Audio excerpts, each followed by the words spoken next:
Good evening and welcome to part 2 of our 5-part series on the Canada Health Act. Moi, je m'appelle Anne Lagacé Dowson, je travaille pour la Coalition canadienne de la santé et je vous rejoins depuis Ottawa ce soir. Normalement, je me trouve à Montréal. Just to say that the Canadian Health Coalition's just spent the day on Parliament Hill today, working with MPs and political staff to advance the cause of pharmacare, which passed second reading today in the House of Commons. And along with the dental care program, pharmacare could potentially present the biggest advance for healthcare since the passage of the Canada Health Act in April of 1984.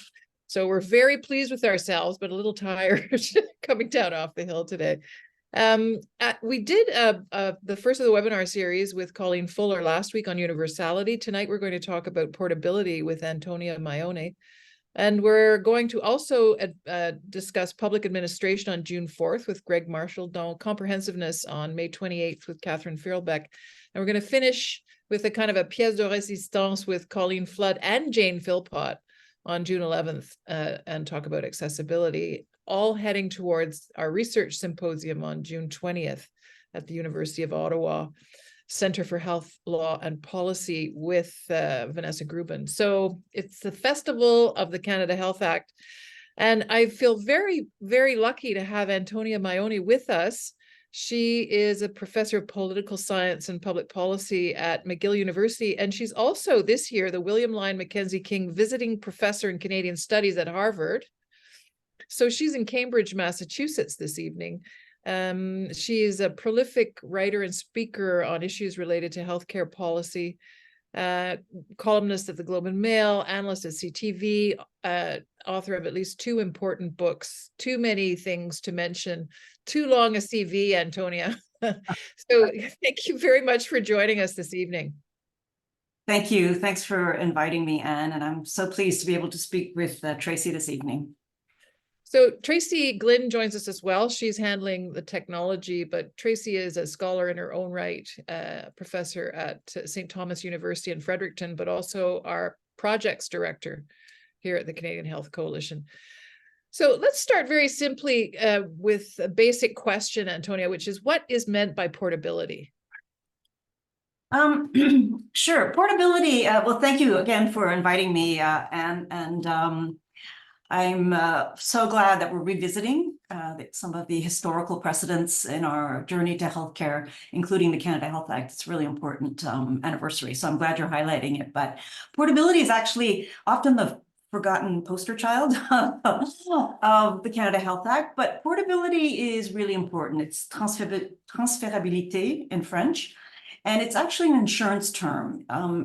It's a way in which, in private insurance, for example, someone can move their insurance from one policy to another, through coverage from one policy to another. So it's that idea of portability and being able to have your benefits be portable, be transferable across different policies or different health plans, in this case, different provincial health plans, that makes it so powerful and important for Canadian federalism. Historically, we see this because portability was one of the 4 original criteria in both the Hospital Insurance and Diagnostic Services Act in 1957 and the Medical Care Act in 1966. And both of those were federal legislation that were about cost sharing with the provinces in order to fund, on the one hand, hospital services, and on the other, medical or physician services. And in both cases, along with universality, comprehensiveness, and public administration, there was an emphasis put on this idea of portability, that, you know, Canadians were not going to just stay still, they were going to move around. And as they moved around, they would be able to, you know, sort of transfer or bring or have recourse to those benefits as they did in their own province, in the province that they were visiting or moving to. And in fact, even the Medical Care Act stipulates that if someone moves from one province to another, they can move benefits as well as a Canadian. And I think that, so in both temporary and permanent situations. And I think that in many respects, we tend to forget this, and I think it's very powerful. portability is really at the heart of what the federal government does, right? So the other parts of the criteria that we have in the Canada Health Act mean that the provinces have to do such and such with their own plans. They have to be comprehensive, they have to be public administered, accessible, et cetera. But the portability is really the federal government saying, we recognize this is our role as a federal government, right? It's to ensure that Canadians, wherever they go, will be covered in some way for their health needs. And it also implies, I think, and this is, I think we'll see, it's not always completely perfect, but the implication of reciprocity, which is also built into this idea of a federal network, right? A consensus. We are part of something larger. So territories don't stand alone. They're part of something bigger. And it's that reciprocity element that I think is really important in discussions of things like the policies that make up our welfare state are really important to recognize. So I wonder, you mentioned that it has to do with reciprocity. So how coordinated is it? Do the provinces get together and discuss it? Do they review it? Do they update it? Do they fight about it? Like what happens with the provinces and territories? So that's a very good question. So, I mean, it's good that you bring it up. You know, we have to be clear that we don't have a single healthcare system in Canada. We talk about a single payer system, but what we really have are 13 single payer systems, right? 10 provinces and 3 territories. And that allows the administration of the organization of the health plans to be lodged in those subnational units. And that's the single tap or the single payer through which public money flows. But portability recognizes the continuity and coherence. So in trying, in effect, to coordinate as it can the essential ideas, right? That in the case of an emergency, someone who's traveling in one province or to another will be covered. And also, if they move from one province to another, they will be able to transfer their benefits, right, to exist in the other, or be able to enroll in the other health plan. The way that it works is actually coordinated to some extent. And there is what's called an Interprovincial Health Insurance Agreements Coordinating Committee, which is a very long name. But this committee exists in its current form since 1991. And it is a little bit of the, I would say, the clearinghouse more.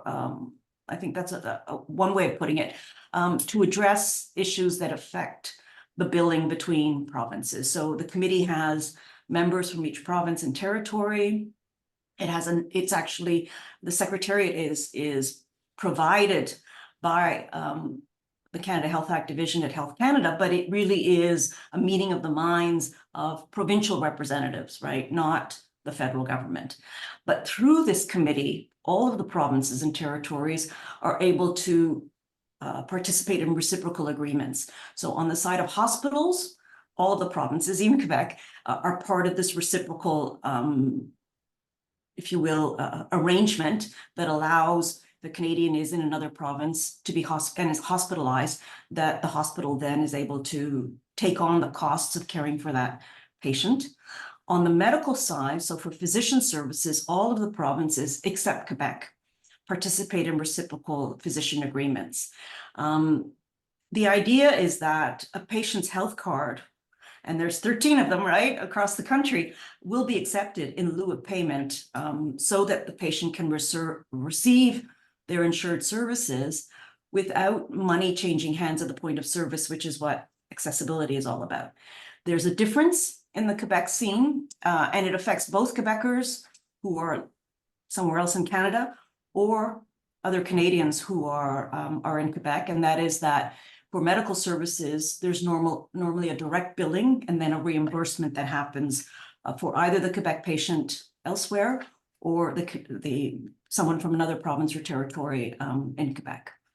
So this is interesting to me because this has never happened. So let's say I am a resident of Quebec, as you are. Mm-hmm. So I'm hiking in, I don't know, BC, and I trip and I break my leg. So if I go to the hospital in BC, do I actually have to pay for the medical service? No, so you will be covered for two reasons. One is you're most likely to go to the hospital, not to a doctor's office. You're going to go to a hospital and be treated at a hospital. And the second thing is it would probably be an emergency situation, right? It's not something that you're electing to go to the hospital for, right? This is an emergency. You need to be tended and looked after. We want to remember that those reciprocal agreements are for emergency services. Okay. Non-emergency, or what we call elective, or even sometimes emergent services, normally have to be pre-approved by the province, through that committee that I just mentioned. But the provinces have to, in effect, agree to take on this patient, so the province has to agree that this patient can leave the province to get this non-urgent care, and the other province accepts to take them. Okay, so I'm going, this is a chronic question in the Quebec, of Canadian federalism. So why has Quebec opted to be different, and what's the thinking behind it? How does it work ultimately? So, I mean, one of the reasons is that Quebec has a different billing structure than most other provinces. We have a different structure in the way that our doctors negotiate their fees, right? So we don't have one body negotiating fees in Quebec. We have different fédérations of family practitioners, of specialists who set their fees. These fees are normally, have been historically lower than in the rest of Canada. So the idea is that Quebec does not. So this is a problem. Quebec will only reimburse at Quebec fees, right? So if you, as the Quebecer, go to see a doctor somewhere else in Canada and you pay up, the Quebec government will only reimburse you at what they would have paid the Quebec doctor. So that leaves a certain amount of money on the table, if you will, which is an issue in terms of the reciprocity idea and in terms of the accessibility, the fairness idea as well. So that means that I would have to pay that outstanding amount. Yes, or you would be able to find something in your supplementary insurance plan that would be able to cover it. Oh, interesting. And why is that the fees are lower in Quebec? So I think one of the reasons is Quebec feels that its health plan is its own, right? And in a sense, all of the provincial health plans are their own. But Quebec doctors have been very much, I think, a force of, what's the word I'm looking, like a brake on trying to be a brake on things that governments try to do to affect their income. And they feel that this is a way that they can actually retain some autonomy in that way as well. That's interesting. So yeah, those people who may be in Quebec, or those people who may have a question, please do jump into the Q&A and pass on your questions to us, and we'll try and address them in this conversation about transferability, because I did not know that. In fact, I've never had the occasion to have recourse to the medical system outside of Quebec while traveling. But this is somewhat annoying to me when I hear this, that I'm going to have to fork it over or somehow find a way to pay the outstanding amount. In the main, the portability works, right? I mean, in the main, portability was, I think, in the first instance, not necessarily about people hiking in BC, though that might be one of the reasons. It was about people changing jobs. It was to encourage and allow for labor mobility, right? So the idea was, we want to make sure that Canadians don't feel they are stuck in one place because they want to move somewhere. They will still be covered for their health benefits, right? So I think that's one of the primary drivers of the portability. The second is perhaps this emergency situations, right? People have to be taken care of in emergency situations. And the third is, and it's become more important as we recognize that Canada is not just that little string of cities along the US border, but it's this vast geographic space, that there are going to be places in Canada that are remote, far away, under-resourced, that may not be able to treat the kind of conditions that their residents have. And so that's a way. So if you're in Yellowknife and you need a certain kind of specialty care, you will have to go to Edmonton, right? And so that's where these interprovincial agreements come into play, pre-negotiated, and then able to allow for services to be rendered to someone from the Northwest Territories, but who still requires services that the closest available tertiary hospital, for example, will be in Edmonton. So I would just encourage people to put their questions into the Q&A, and we'll try and address them, and we'll continue to I'll continue to ask questions as well of Antonia Maioni, who is our guest this evening, professor of political science and public policy at McGill. We've reached her today in Cambridge, where she's on sabbatical at, well, is it a sabbatical or special placement or a special position? I'm visiting, just visiting. Visiting Harvard University. So question from Ian Johnson, who says, are we trying to achieve a certain level of portability across the country? Which I think we're actually touching on that. And can you outline what is covered about portability in the Canada Health Act annual reports? Interesting. I imagine you read those with great interest, Antonia. I do. Annual report. I do. So basically, whatever is covered, whatever we consider to be publicly covered would be covered in the portability clause, right? So in other words, there is a list of excluded services, and so every province has a list of excluded services, which it will not cover. So if you're, and these are not emergency situations, these will be things like IVF, sex reassignment, genetic screening, experimental drugs, cosmetic surgery, which may or may not be covered in some provinces. But normally, if it's not covered in the province where you're seeking the service, you will not be covered. So there are exclusions. I don't know if you remember. So until recently, abortion was one of those excluded services, right? It wasn't until, I guess it was 2015 that it was taken off of that excluded list. And the argument was that it's not really about, it is kind of an emergency service, right? You can't dawdle if you need access or want access to abortion services. So there are things that are excluded that need to be taken into account. And I assume that was a subject of discussion at the committee overseen by Health Canada. Does Health Canada play a convening role in the discussions of that committee of all the provinces? It's not overseen. It has a member, a non-voting member, and it provides the secretarial support, but it is not overseeing I don't think that's I don't think that would be the word that the committee would use.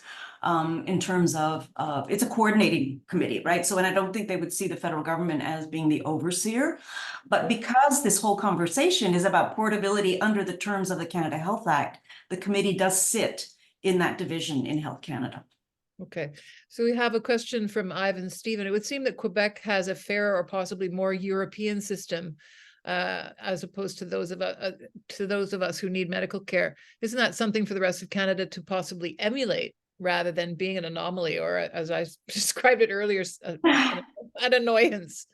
So, I mean, I think the Europeanness of it may come from the fact that we have sort of a combined administration for health and social services. So we understand health in this wider idea, and also put a lot of emphasis on social determinants of health. The role of the community, the CLSCs, community clinics, which were first sort of originated in Quebec. So I think there are a lot of lessons, particularly for those kinds of how to bring community and how to bring other services into the conversation about health. I think that's very true. The problem today, though, is that Quebec is, I think, having a lot of issues in terms of how services are delivered. Doctors have been put into these family medicine groups, but what it's done, which is, so a way of ensuring access to Quebecers, but what it's done is that if you're not in a family, if you haven't found a physician and you're not in a family medicine group, your options are limited on how you can access care. And so we have seen, numbers of private clinics that have emerged because of this. And so if someone, in effect, from another province goes to a private clinic, they will have to pay. And I'm not sure if they will be reimbursed by their host province, because it's not through a publicly insured mechanism. And so so what Quebec is doing to sort of mitigate some of its issues in frontline delivery is having an impact, I think, on accessibility, and I'm sure we'll be speaking to that, but also on the portability function. And here's a question from Jim Elliott, who is asking about what ambulance costs. He says he had to pay for an ambulance service in Saskatchewan. Why would that not be covered under emergent services?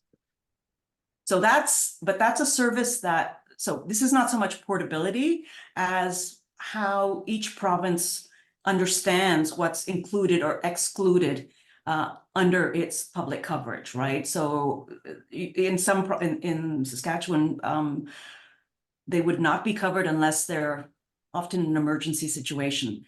It's a very fine line, and I think it's confusing to a lot of people because often emergency situation, you don't know if it's emergent or an emergency, right? Because we're not physicians, right? So we don't feel well, or our loved ones don't feel well. We're not quite sure what it is. But that would not be so much a portability issue as the issue of what's included in that province's own health plan. Okay, so it looks like Greg Marchaldon has joined us and he has a question for you, Antonia. Has there been any other provincial government that has threatened to leave the medical care reciprocal billing agreement or the hospital services reciprocal? I'm having trouble saying that. Hospital services reciprocal billing agreement. Has anybody said, well, you know, we're out of here? So I don't know of them. I don't know of it. It's true. I mean, one of the things that's interesting is that none of, you know, in the Canada Health Report, Canada Health Act reports, you never see provinces being docked money because of violations of portability, right? So you've seen it in terms of extra billing, you've seen it in terms of user charges for private clinics or emergency rooms, but to my knowledge, no province has ever been sort of punished by the federal government for portability violations, so to speak. They've mentioned it. It's been mentioned in several Canada Health Act reports. It was mentioned in the Auditor General's last really fulsome kind of forensic audit of the CHA in 1999. You know, that there were provinces that were not that were sort of not in compliance, if you will, with the Canada Health Act by having just what I mentioned, physicians reimbursed at their own rate in their home provinces, which might be lower. But these violations or infractions were never picked up in terms of being docked by the federal government. And in the same way, if there were, so I have not come across provinces sort of threatening to move out or not because of the absence of reciprocity. Oh, interesting. Here's somebody named Shirley who doesn't share her last name in the Q&A, but she's wondering, what about when Doug Ford in Ontario tried to remove that portability for Ontarians? There was some attempt apparently by Doug Ford. Is it against the law to do that? He didn't like it. He didn't like what it was costing to run a department annually. Does anyone remember when this happened? Does this ring a bell with you, Antonia? Would this be portability for out of Canada or in other provinces? Because those are two different issues. So there's portability, and I read the Canada Health Act and I read the legislation that led to it, the Medical Care Act and the Hospital and Diagnostic Services Act. I feel that the spirit of those is about Canadians in Canada. So it's about sort of what does federalism do? Federalism ensures this reciprocity, ensures this idea that wherever we live, we're still Canadians and we should have access to similar benefits, right? So that's what I'm reading into them. The idea of being covered for benefits out of Canada is something else. And there is reference to it in the Canada Health Act, but most provinces have cut back severely on that. So this idea that your benefits are portable, even if you go to Florida or even if you're spending time in another country, that actually doesn't wash very much anymore with the provinces, and all provinces have put limits, and they're quite severe limits on how much they will reimburse in an emergency situation should you fall ill in another country. Which has led to a great expansion in travel insurance. Yes. Yeah. Joel Lexton, who I guess we could call the doyen of pharmacare, for whom we hold in high regard, who sits on the board of the Canada Health Coalition, has sent us a question. What happens if physicians refuse to see a patient from Quebec because they'll be paid less? Yeah, I mean, it's possible. And in that case, so in that case, the Quebecer, so it's not Quebec doing, well, Quebec is the Quebecer is suffering because of Quebec refusing to reimburse at that rate. But I think it's important to keep in mind that it's only a violation if someone reports it to that provincial government, right? And so even then, I'm not quite sure what the penalty would be, right? So I'm there are violations, and then there's getting caught, right? So I don't really know how a physician would, in effect, be cited for that. Physicians can claim that as autonomous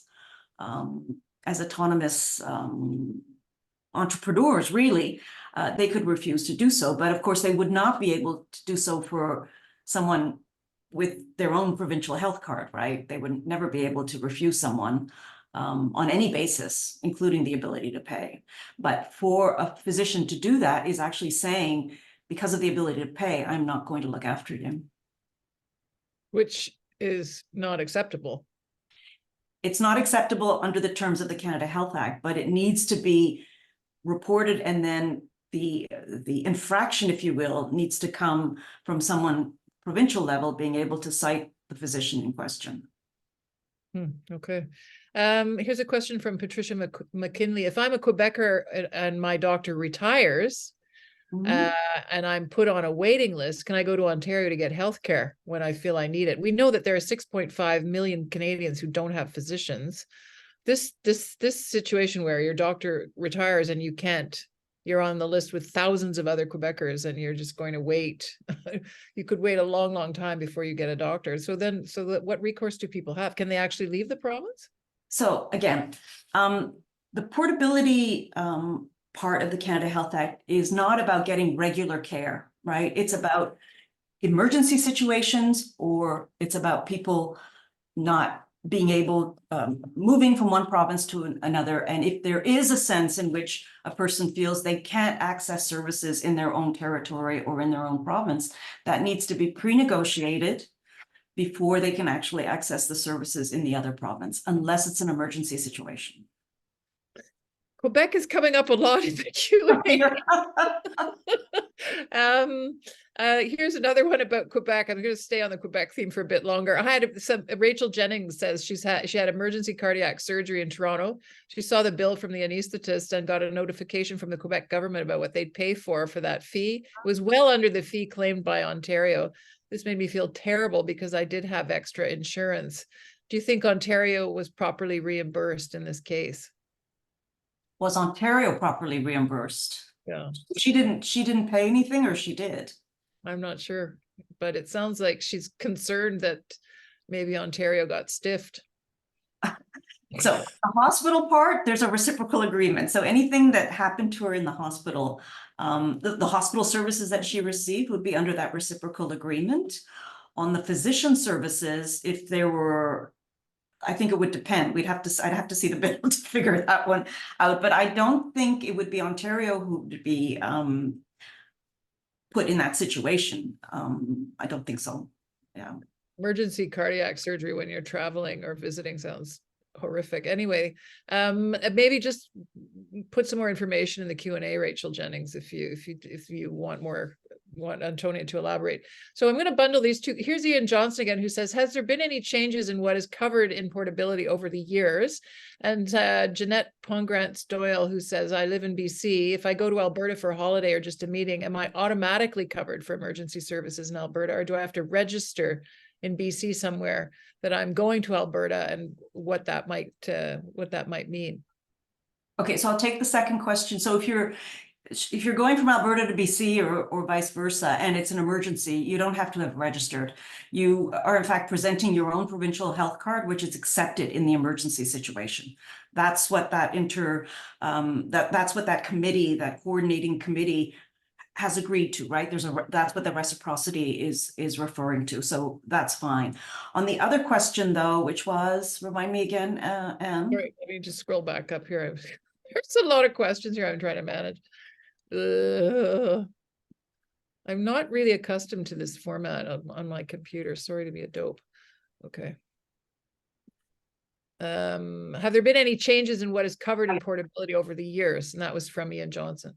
Yes, so when and it changes along the lines of what is changing in the provinces. So if provinces have put more things on their excluded services list, then that means that they will also be excluded for these types of portability. And then we've seen, for example, in the abortion case, that something became portable that had been on the exclusion list before. Okay. Another question from Greg Marshall, which I'll bundle with another question from Joel. Is Quebec's refusal to be a party to the medical care reciprocal billing agreement a breach of the portability criteria under the Canada Health Act? And if so, could a resident of Quebec litigate this under the Canada Health Act? Oh, gee. I mean, so what does the portability criteria say? The portability criteria says that people should be have access to certain benefits, that their health card provides them in their own province when they go somewhere else. So in an emergency situation, this is covered. The physician part of it is, it's considered to be an infraction, and that's been said in both the Auditor General's report and in various Health Canada reports, but it's never been it's never been acted on, right? So it actually says in the Canada Health, so Quebec is doing something that is not in the spirit of portability, and in fact, the Auditor General said it's not even in compliance with the Canada Health Act. But until the federal government rules, so the Canada Health Act is deployed when the federal minister rules that there's been an infraction and that they are going to actually take or claw money back from the transfers, right? The Canada Health Act is an act that governs the money that the federal government sends. And the way that it tries to rein in the provinces is by putting conditions on the money. That's what the Canada Health Act is. But the only way those conditions can live is if the federal government decides to impose them should there be an infraction occurring. So litigation is not likely. Litigation is, other things have been litigated in this way about what's covered and not covered, for example, in BC court. So technically, but I'm not sure that, because there has not been any precedent by the federal government to actually even engage in the slapping of the wrist, right, by financial or fiscal means, I'm not quite sure what the arguments would be. So I've seen people say, well, that must be illegal under the Canada Health Act, when in fact, the concept of illegal under the Canada Health Act is really not applicable. It's really just an ability to claw back or withhold funding. That's the main power. The Canada Health Act applies to the federal funding that the federal government allocates to the provinces. And that's it. I think that's the primary use of the Canada Health Act, right? I think you'll probably go through this as you in the series of webinars, that it has become also a symbolic and, in a sense, a deterrent for provinces to do things because of public opinion. But in the main, that's what the Canada Health Act is. Okay, well, and I think that's a source of some disappointment to people who look around and I think there's a feeling among some people that it would be great if there were more teeth in the Canada Health Act. I wonder how you address that as a policy person. There's a feeling that the feds and the Canada Health Act should be more powerful tool to protect public health across the country. Well, money is powerful, right? I mean, and the federal government does two things. One is the deterrence effect, which I think is very powerful. And the second is that they have put penalties in force, right? So they have put penalties in force, as I said, usually because of extra billing or user charges. So it's not that they haven't done it in the past. But I think the way in which certain provinces, and here, Quebec is doing something that they feel is necessary, right, in order to balance their own books, and in having certain arrangements with private clinics in order to be able to provide services that that seem to be in dire shortages in the public system.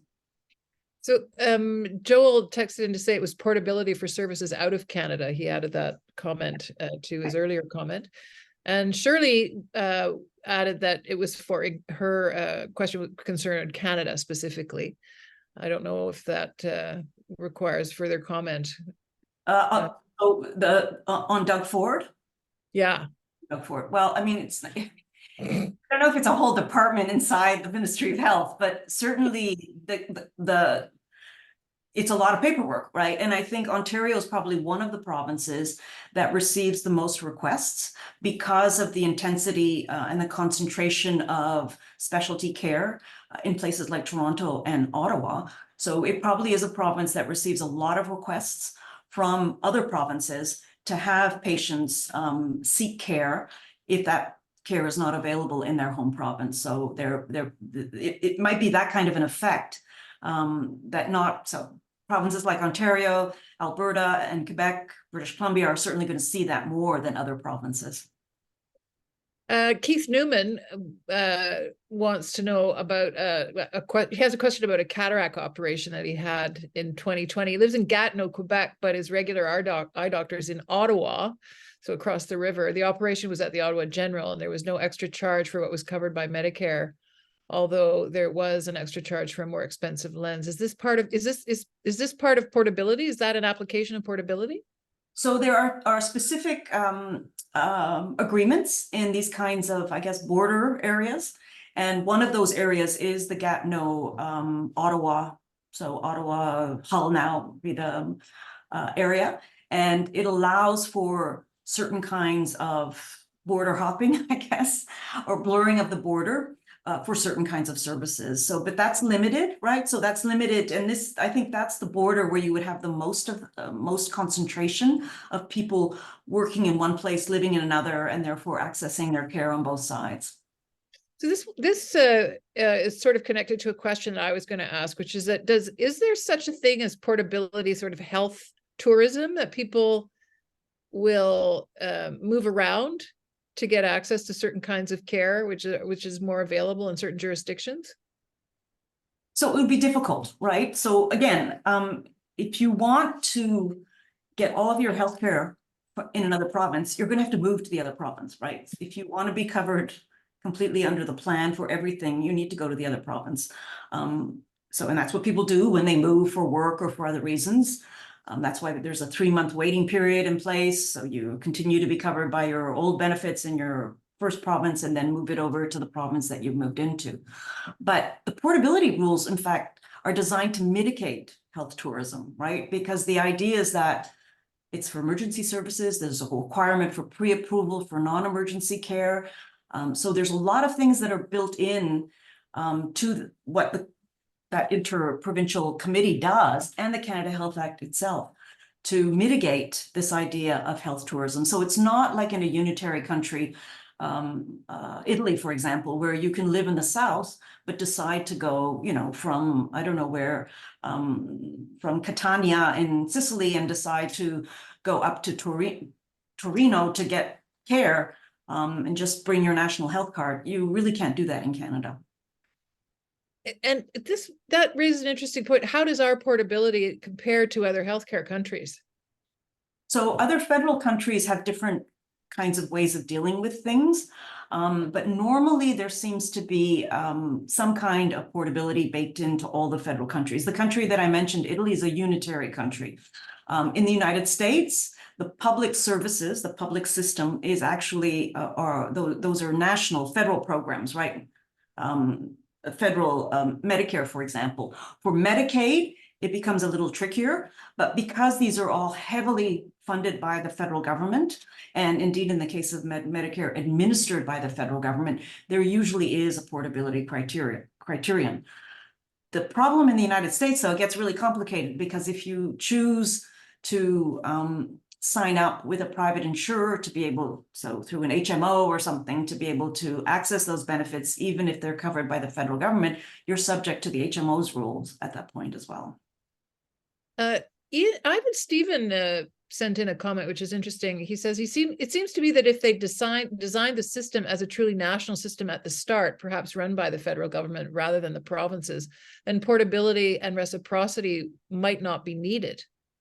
That's true, but it's not a national system, right? So I mean, that speaks to the point that yes, if it were a national system, this would probably be moot in many respects, but you would still have remote people having to move from remote areas to access care. But that's not the way the healthcare system was designed in Canada. It was designed as a series of provincial systems, and it was actually born, as Greg has written about, as something of a provincial innovation. So our system itself is patched together in some ways through the Canada Health Act.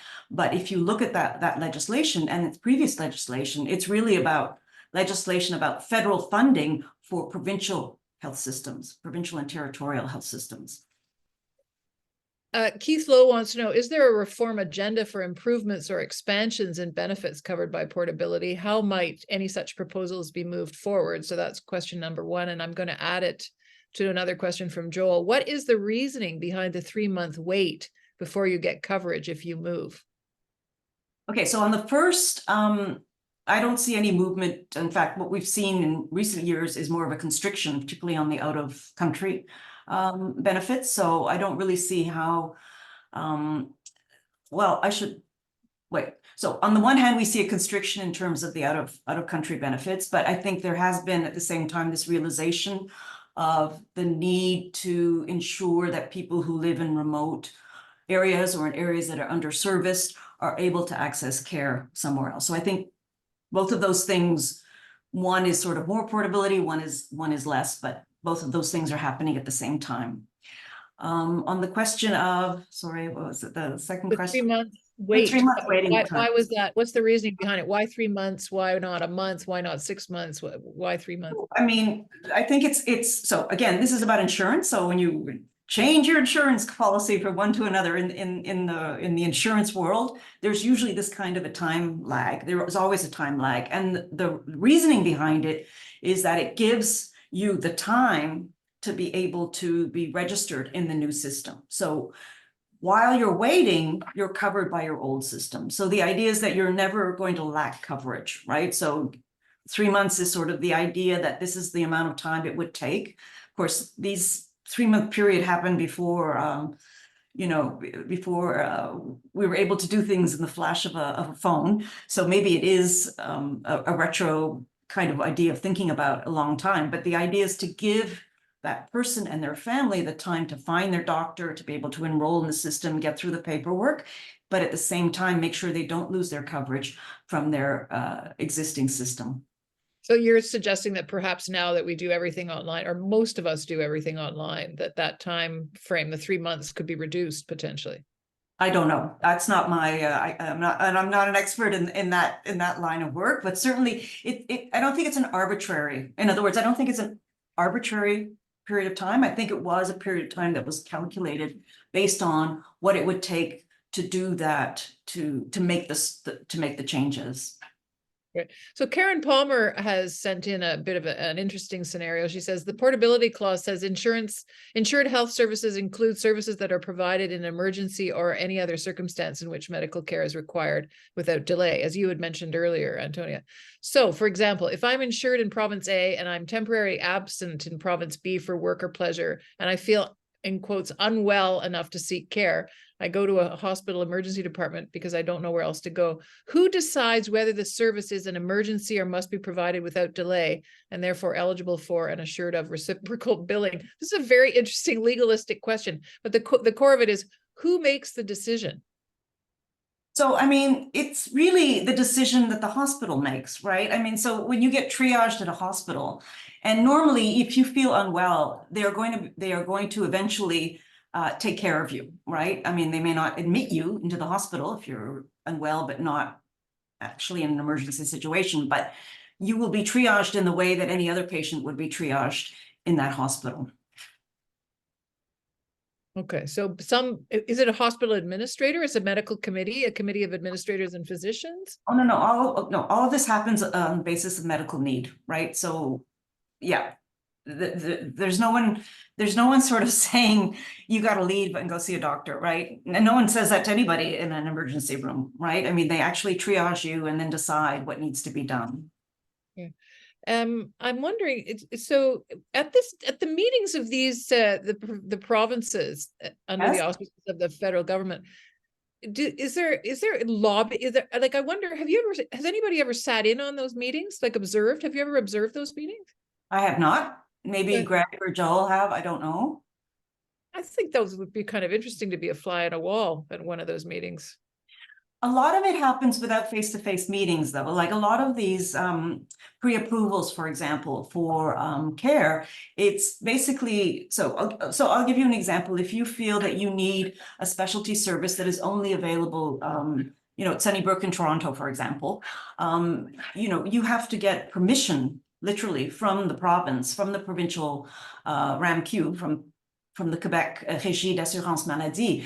After you get consulting with, there's 2 physicians that need to assess you, and there's a whole bunch of paperwork that has to go through before you will be given the license, if you will, or the approval, the pre-approval from the Quebec government that will then do the paperwork with the Ontario government so that you can get the care that you can't get in Quebec at Sunnybrook.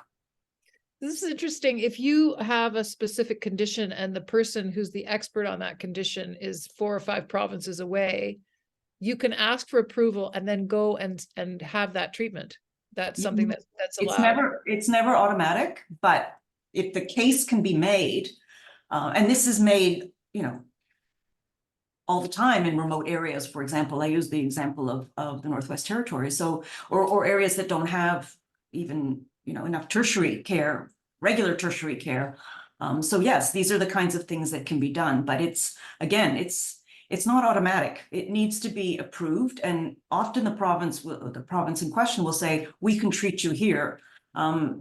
Or, we can treat you to the best of our ability with our specialists here on that particular issue. Joel says he's never been to any intergovernmental meeting. He just responded to our query. Hopefully they're still having them, because there's not that many interprovincial meetings anymore. So I'm hoping they still have them. But anyway. So the political backdrop of the what we could call the healthcare crisis now is that the provincial governments, mostly conservative in de facto conservative, if not in name, in behavior, are not getting along particularly well with each other. And they're not getting along at all with the feds. So I wonder how that influences the functioning of that committee. I think, the people who are assigned to these committees are not necessarily political appointees, right? They may be from the health plan themselves, agents of the health plan themselves. And I think you want to remember that, I can't remember, maybe it was Tom Axworthy, but if healthcare is the 3rd rail in Canadian politics, you have to be very careful about using it as a weapon in any kind of conflicts you may have, either with another province or with the federal government. It's a slippery slope, and it's often something that can blow back quite forcefully, even for conservative governments. What are the other 2 rails? So, no. The 3rd rail is the one that kills you. The other 2 don't. Because, even though the healthcare system, I mean, I keep coming back to this number, 6.5 million Canadians do not have doctors at the moment. And I think most people would concede that the healthcare system is in a very difficult, desperate straits, depending on where you live. I wonder how that factors into your understanding of the issue, Antonia. Like, how do those 2 things fit into the picture? Right. So I think we have to remember that 6.5 million Canadians don't have access to a regular doctor, right? So they don't have access necessarily. Yeah. So, that doesn't mean that they're not getting access to care in some form. And it may be access. So it's not perfect access, and it's not necessarily easy access. I think that's also the idea, right? This is supposed to be, you're not supposed to have to fight for your benefits, right? So I think that's part of the equation we have to look at. But certainly, I think as we go forward, we're going to see maybe provinces that have, better running healthcare systems, better running economies. I mean, people are moving on the move from one place to the next in Canada. I think we're not quite at the stage that the mobility that we witness here in the United States, but certainly as this moves on, healthcare, just like cost of housing, may become a factor in people's choices of where to live and raise their families. Wow. So it was not health tourism, it would be life planning based Life on. planning, which is that's what portability is about as well, right? Is to allow interprovincial mobility. That's part of the sense of what portability is about as well. So we've heard of cases of people who will leave the Atlantic region and go west for easier access to certain kinds of medication. So you're saying that may eventually end up happening in terms of access to services as well. Well, I think people make a lot of calculations now in a way that have to do with affordability.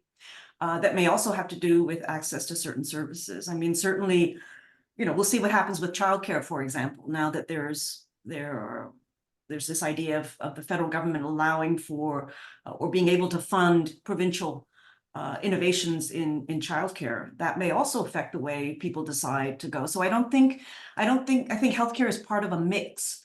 And it's unfortunate because portability was supposed to mitigate that, right? Portability was supposed to say, it doesn't matter where you live in Canada, right? You will have access to the same kinds of healthcare benefits. Keith Lowe is putting us on the spot here. He's asking us if the Canadian Health Coalition has proposals for improvements or expansions in portability benefits or arrangements. And I would say at this point, no. But I wonder, what do you think, Antonia? Like, if we are, we exist with the purpose of advancing and protecting healthcare, which is why the Canadian Health Coalition was founded. What would that be? What would be our agenda? That's a good question. I think one of the parts of the agenda would be to make sure that these new programs that are being onboarded, so you mentioned pharmacare in the first instance, are subject to the same sort of rules, right? That would allow for similar kinds of access across the different provinces. That's one way of thinking about it. The other is to I think you would need to think about why the federal government doesn't come down harder on provinces that may be in violation of certain infractions, and then try to figure out what to do about it.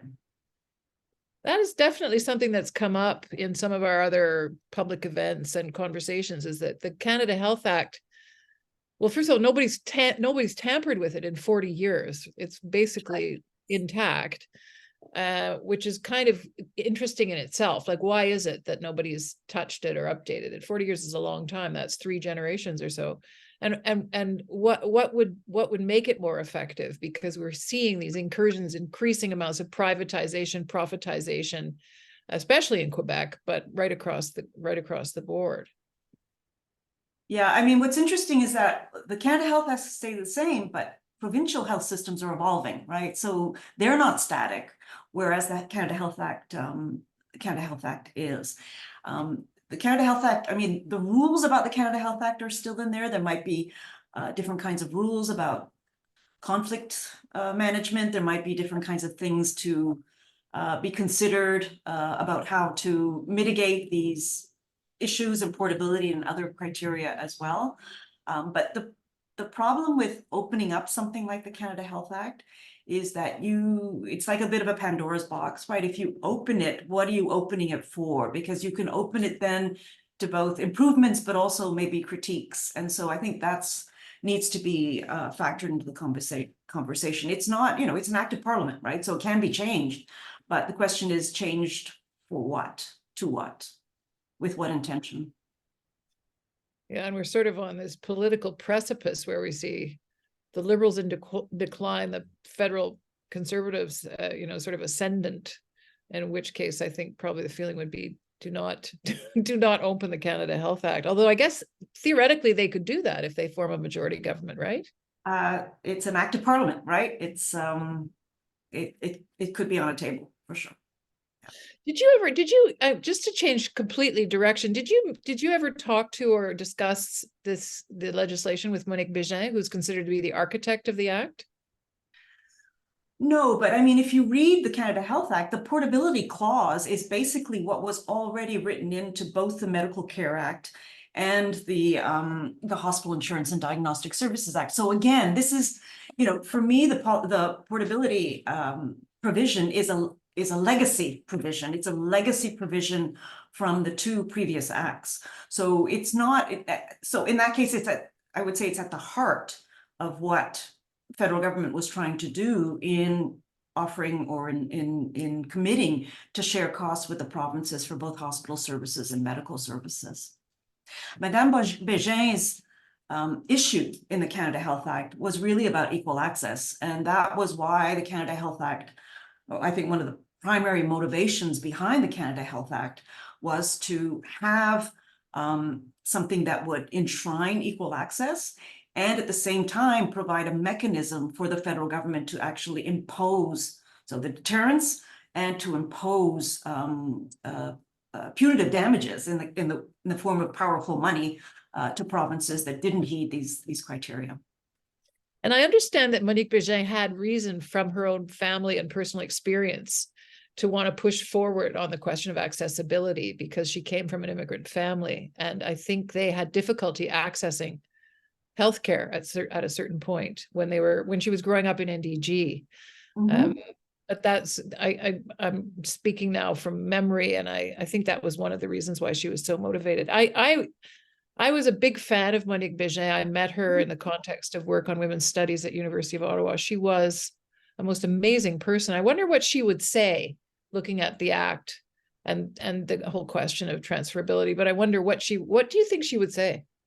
Well, she was very much a force of nature, and I think she, I think she would have found that the federal government could probably have done more, or could have flexed its muscle more, I think. And she actually was saying this later on in her career when she was no longer the health minister, that she felt that there needed to be more muscle put into both the deterrence function and the punitive function of the Canada Health Act. I don't recall her saying or speaking to the portability issue, but certainly she would be someone who would have seen the importance of having portability as one of those criteria, because portability is also about access, right? It's literally about access to care. It's about the fact that if you fall ill somewhere else, you have access to care. And that if you don't have access to a certain kind of treatment in where you live, that you'll be able to get it somewhere else. So in closing, I wonder, Antonia, did you want to leave us with, your thoughts based on your expertise and your years of observing this thing? Like, do you want to make a closing comment? Because I think basically we've come to the end of our comments at this point, and we're hitting the clock now. We're up against the clock. It's almost 8 o'clock. No, I just wanted to say thank you, because I think portability, again, is one of those issues that it's always like the last one we look at, whereas I see it as really at the heart of the federal government's role in healthcare, right? So what can it do, in effect, through the Canada Health Act is that it can ensure that Canadians have access to care if they're moving from one province to another. So it encourages that mobility if they are traveling or need emergency services, so they're not left in the lurch, and allowing people who are from remote or underserviced areas to be able to access the care that they need. So to me, it's the federal government's role is really important, and in that portability function is key in the Canada Health Act. It is such a pleasure to talk to you. I'd forgotten what a wonderful communicator you are and how engaging a speaker as well. So I hope you'll come back to Canada soon. I'll be back very soon. And I hope we can talk to you again at some point on issues related to healthcare, because so many of us care so deeply about this most beloved public program, which is a bit under siege right now. So it's really a pleasure to have been able to speak to you. Thank you so much, Antonia.